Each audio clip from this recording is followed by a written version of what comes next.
안녕하세요. 피탐성 빛의 교회와 함께하는 2024년 마지막 월요일 성경 공부에 오신 우리 빛의 성도님들 한 분 한 분 진심으로 환영합니다. 우리 같이 기도하고 2024년 마지막 월요일의 성경 공부 함께 시작하도록 하겠습니다. 하나님 아버지, 2024년의 시작을 알리고 함께 기뻐하고 감사했던 것이 엊그제 같은데 벌써 다시는 돌아오지 않을 2024년의 마지막 월요일입니다. 지난 한 해 지켜주시고 돌보아 주시고 인도해 주신 하나님께 감사를 드립니다. 다가올 한 해도 여전히 지켜주시고 돌보아 주시고 인도하실 하나님께 미리 감사를 드립니다. 오늘도 우리에게 일용할 영의 양식을 주시어 우리로 하여금 살아계신 하나님의 손 꼭 붙잡고 성령의 능력으로 우리 주 예수 그리스도와 동행하는 오늘 하루의 삶을 살 수 있게 하여 주십시오. 예수님의 이름으로 기도합니다. 아멘. 오늘은 갈라디아서 5장 16절 한 절 말씀 우리 함께 공부해 볼 텐데요. 먼저 여러분들 말씀 묵상 노트 왼편에다가 천천히 말씀 펴시고요. 갈라디아서 5장 16절 기도하는 마음으로 한번 천천히 기록해 보도록 하겠습니다.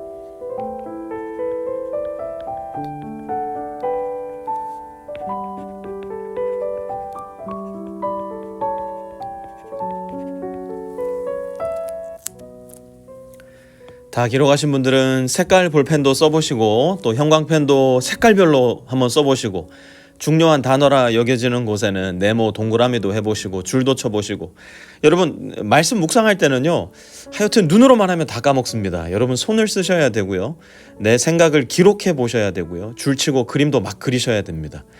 목사님이 얘기해 주는 거 듣기만 해야지 그렇게 생각하시면 아무리 오랜 시간 여러분이 성경을 공부해 왔다 하더라도 사실 여러분 인생에 여러분 마음에 남는 말씀 별로 없을 거예요. 여러분들이 직접 말씀의 깊은 우물을 길어 올리셔야 됩니다. 한번 해보도록 하겠습니다.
이제 말씀 노트 오른편에 오늘은 한 가지 질문 함께 나누면서 더 깊은 묵상 속으로 함께 들어가 볼 텐데요.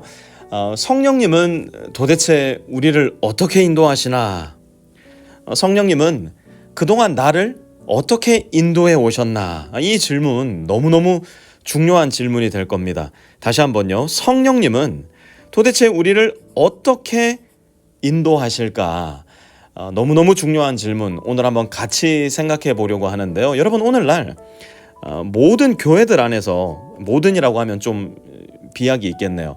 많은 교회들 안에서 가장 많이 오해되기도 하고 가장 많이 외면당하기도 하는 삼위일체의 한 위격이 있다면 성부와 성자와 성령이 있는데, 이 삼위일체의 위격 중에 교회 안에서 가장 많이 오해를 당하거나 외면을 당하는 위격이 있다면 그것은 단연 성령님일 겁니다. 성령님을 오해할 때 일어나는 가장 흔한 증상 중 하나는 성령님을 오로지 신비하고 비이성적이고 하늘을 떠도는 기운과 같은 실체가 없는 유령과 같은 존재로 생각하는 거예요. 성령의 역사나 성령 운동, 이런 말을 쓰시는 분들 중에 이런 범주에 해당하는 분들이 많은데요. 이런 분들은 흔히 성령을 신비한 은사 혹은 기적 혹은 이적들과 긴밀히 연결시키는 경향이 있습니다. 그러니 방언을 한다든지 아니면 기도를 하면서 몸을 덜덜 떤다든지 갑자기 춤을 추거나 갑자기 웃음을 터뜨린거나 누가 기도해 줄 때 막 뒤로 쓰러진다든지. 그런데 여러분, 잘 기억하셔야 돼요. 이러한 일들도 성령의 역사라 말할 수 있겠지만 이러한 일들 이퀄 성령의 역사라 말해서는 절대로 안 됩니다. 왜냐하면 이러한 신비한 기적들과 이적들은 공중 권세 잡은 악한 영들도 일으킬 수 있기 때문이에요. 우리는 까딱 잘못하다가 성령의 역사라 착각하고서 악마의 역사에 사로잡히는 위험에 빠질 수 있음을 인정하고 신중히 성령의 사역에 접근해야 합니다. 하지만 이렇게 조심을 하다 보니까 아예 반대 측면에서 성령의 역사를 부인한다거나 성령의 역사를 외면해 버리는 경향 역시도 교회 안에는 존재한다는 것을 우리는 인지하고 있어야 돼요.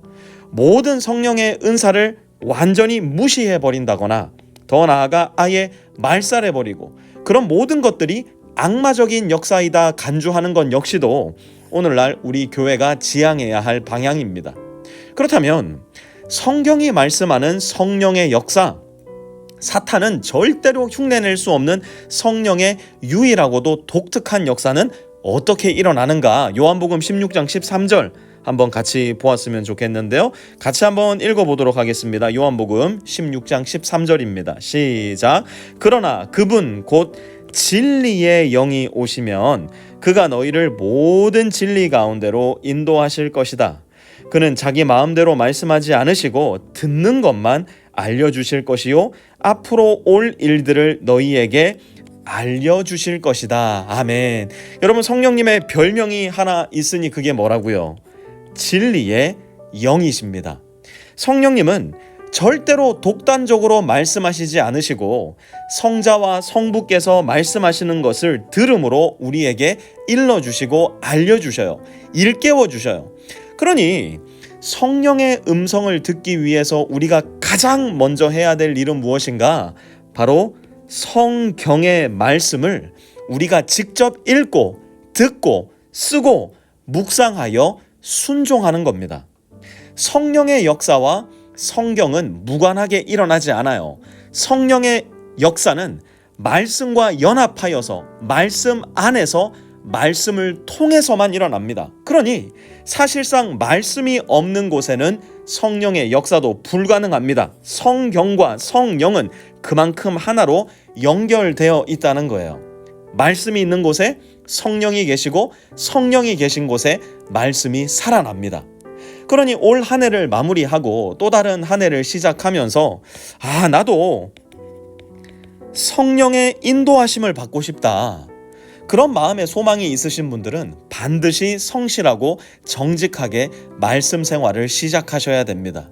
미혹하는 영, 사악한 영, 거짓 영에 사로잡히지 않고 진리의 영, 우리의 보혜사 성령에 사로잡힌 삶을 살려면 반드시 말씀과 함께 해야 합니다. 만약 우리가 말씀과 함께 함으로 성령의 인도하심을 받는다면 저와 여러분의 삶에는 어떠한 일이 일어날까요? 16절 후반절 한번 볼까요? 그러면 육체의 욕망을 채우려 하지 않을 것입니다. 사랑하는 성도 여러분, 성령님은 이 교회 안에만 계신 분이 아니에요. 성령님은 예배 시간에만 만나는 분도 아닙니다. 성령님은 앞길이 한 치 앞도 보이지 않을 만큼 캄캄한 내 삶 속에, 성령님은 더 이상 희망이 없다 여겨지는 나의 가정 가운데, 성령님은 도대체 얘네를 어떻게 키우지 답답하고 절망적인 육아의 현장 속에, 성령님은 앞뒤 전 후 사방 다 막혀 있는 것처럼 보이는 내 커리어 속에도, 완전히 끊겨버리고 막혀버린 사람들과의 관계 속에도, you name it, 내 육체의 욕망을 끊어내고 성령의 능력으로 함께 하시기 위해 나와 오늘도 동행해 주는 분이세요. 오늘 말씀을 공부하다가 성령님께서 내 육체의 욕망이 아니라 성령의 인도하심으로 내 안에 불현듯 말씀하여 주시는 것이 있나요? 나의 시간 사용, 재정 사용, 어려운 관계 속에 있는 어떤 특정한 사람을 향해서, 어떤 특정한 공간을 향해서, 어떤 특정한 내 시간이나 내 습관을 향해서 성령님께서 내 마음에 격려해 주시는 것이 있다면, 위로해 주시는 것이 있다면, 더 나아가 어딘가로 나를 인도해 주시고 부드럽게 이끌어 주시는 것이 느낀다면, 사랑하는 성도 여러분, 성령님께 바로 그 부분에 대한 주도권을 한번 넘겨드려보면 어떨까요? 성령님께 내가 오늘 그 부분에 대해서, 그 시간에 대해서, 그 재정에 대해서, 그 관계에 대해서, 그 사건과 사고에 대해서, 나의 말투에 대해서, 나의 마음 씀씀이에 대해서 이렇게 인도해 주시는 것을 내가 느끼오니 주님, 내가 그 말씀에 순종하기 원합니다. 오늘 그렇게 기도할 시간 드릴 테니까요. 그렇게 기도하시면서 자유롭게 오늘 비탐성 마무리하도록 하겠습니다.